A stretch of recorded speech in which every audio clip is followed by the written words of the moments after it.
So back home, went to therapy today. It was interesting. I don't know.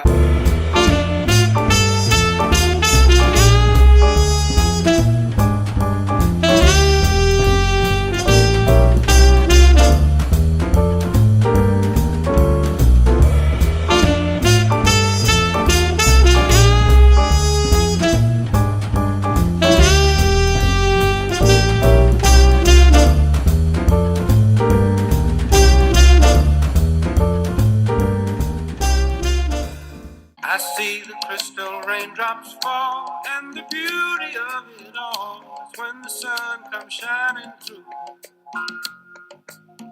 to make those rainbows in my mind when I think of you. Hi, thanks for clicking on Simply Tanika. I am Tanika. I'm in the paper source. I'm supposed to make a social media board for the event on Thursday, and I totally forgot. So I'm hoping I can find something in here.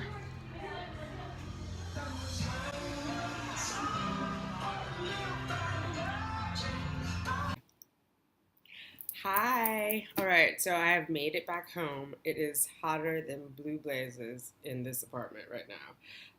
So yeah, it's like 47 degrees outside and Harlem is lit. Everybody's out there half naked and you might hear a little bit of rowdiness because I have the window open. But the AC is not out yet. My apartment was built in 1800 and something, and it was when they did the renovation, they didn't add AC. So I would have to take it out of the closet and drag it in here, which it's still winter. So anyway, I'm a little hot. I'll be quick with this. Yeah, so back home, went to therapy today. It was interesting. I don't know. Like, we talked a lot about my family. I have a homework assignment to do, a family tree, which cynical me thinks it's really to help her understand like all my random relatives that I mentioned, but maybe there's some other purpose. We talked about donor egg again, and it's starting to annoy me now because I don't want to do it. I don't know why we have to keep talking about it. And then we kind of talked about a little bit about me being team too much, which I know I am. It's my thing. It always has been. Um, but she was saying, "Can you just let yourself be sad?" And yeah, for a little while. And I was sad yesterday, and I was sad this morning. But then I gotta move on. I can't just wallow in the sadness. So I don't know. I don't know. How do you guys deal with sadness? I guess do you like? Am I moving too fast? Like I don't know. We'll see. I just I'm sad, but I have to get up every day and do what I have to do. If that makes sense. I can't let it consume me. And so it's a minor setback. I still believe like the end goal is possible, plausible, and insight. So I have to move forward with that, move toward it, and that makes me feel hopeful. And for me, that feels much more productive than being sad. So we'll see. We'll see. It's a process. I'm a work in progress. But yeah, and then I had dinner with a friend of mine tonight. And we had this interesting conversation about, oh God, what is it called? Me and 23 or 23 and Me.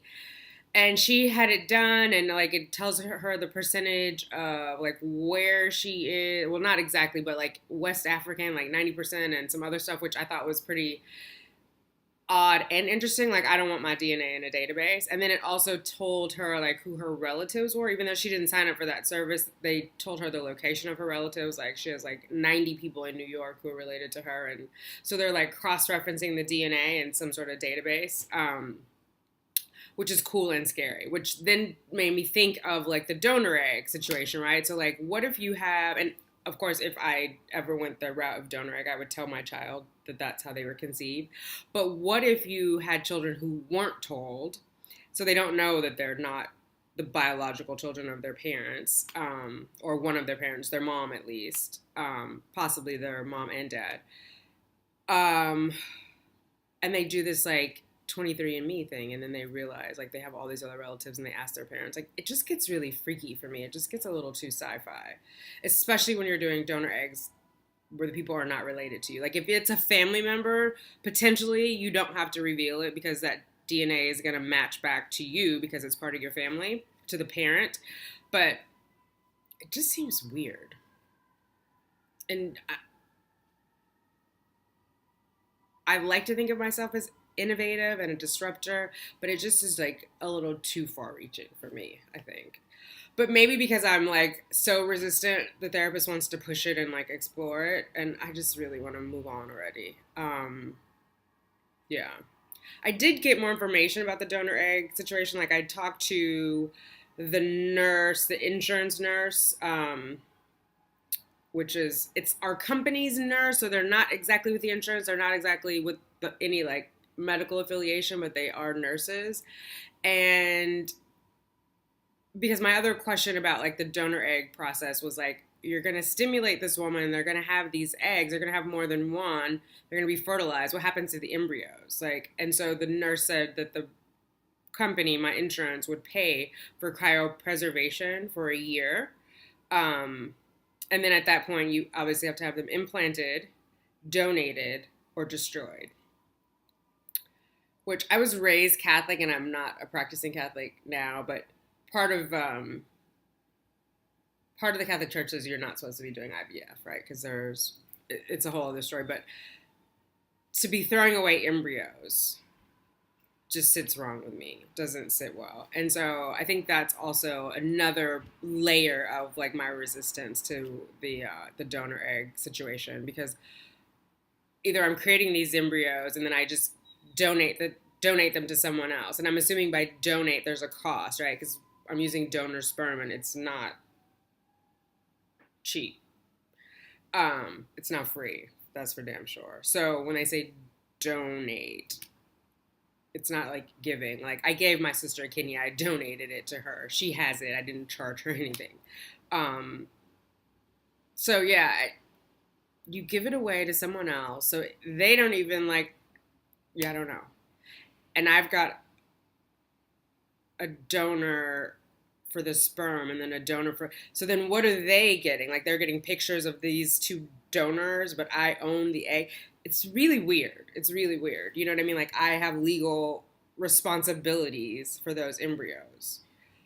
So unless I discharge them and then the clinic has them and they destroy it, and then that's another thing. Like, are they really destroying it, or are they doing experiments on it, or like what's going on now that it's the property of, this lab? Remember what they did to Henrietta Lacks. So it's far-fetched for me, and it's not that I can't grasp it like from an intellectual standpoint. I get it.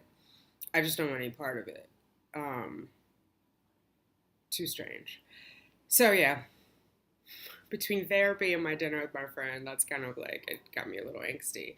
But I'm going to work on my project. Like I said, I have to do this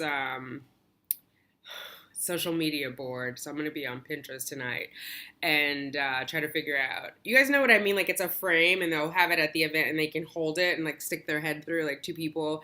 And they can post it on Instagram or Snapchat or whatever else. So hopefully it turns out okay. I totally forgot it was this week. Otherwise, I would have worked on it this weekend. Well, maybe I would have. We know how this weekend went as far as productivity. But in theory, I would have worked on it this weekend. But I'll get it done. And I'll post it over on Instagram so you guys can check it out. Yeah. All right. So that's my Tuesday, my first day back at work after 4 days. Felt like a million years. I ate really well. Oh, and my body fat is like 31%. I can't remember. I posted it on Instagram today. Weight is really good though, so I'm excited about that and keeping it up, building my lining. Did some more walking, staying busy. So yeah, I'm gonna take tomorrow off from vlogging and figure out my hair and my nail situation and finish the social media board that I'm working on, and then I'll check in with you guys in a few days. I did also, before we go, I did also make my appointment. So after acupuncture, I now have my physical, my annual physical. So that'll be on the 28th. And then the next day, the 1st, I have my mammogram. For whatever reason, the insurance would not let me take it again and take my mammogram in February, because last year I had my mammogram in March. And so you have to have it 12 months out. It doesn't matter what day, it just has to be March. So March 1st, they would let me do it, but they wouldn't let me do it February 28th, even though it's literally the next day. I was hoping to get it done before my IUI, but the OB said it really wouldn't matter. So, potato, potato. The insurance people have their rules. So, that's it. I hope you are well. I'm going to cool off and drink some more pomegranate juice. Yeah. Welcome to springtime in New York. Yeah. All right. Thanks for watching. If you like this video, please give it a thumbs up. Let me know how you're doing in the comments below. Let me know how you deal with, like, when you get a BFN. Like, how long do you allow yourself to be sad? That's what I'm curious about. How do you cope with it? Who do you tell? Who don't you tell? Because that's the other thing. Like, some people know, some people don't know. So I'm curious how you guys handle it. Let me know. Let's talk about it. All right. If you haven't subscribed yet, please subscribe. And remember to click on the notification bell. That way you'll be notified when I upload a new video. Talk to you later. Bye. Baby dust to you all. I see the crystal raindrops fall, and the beauty of it all is when the sun comes shining through.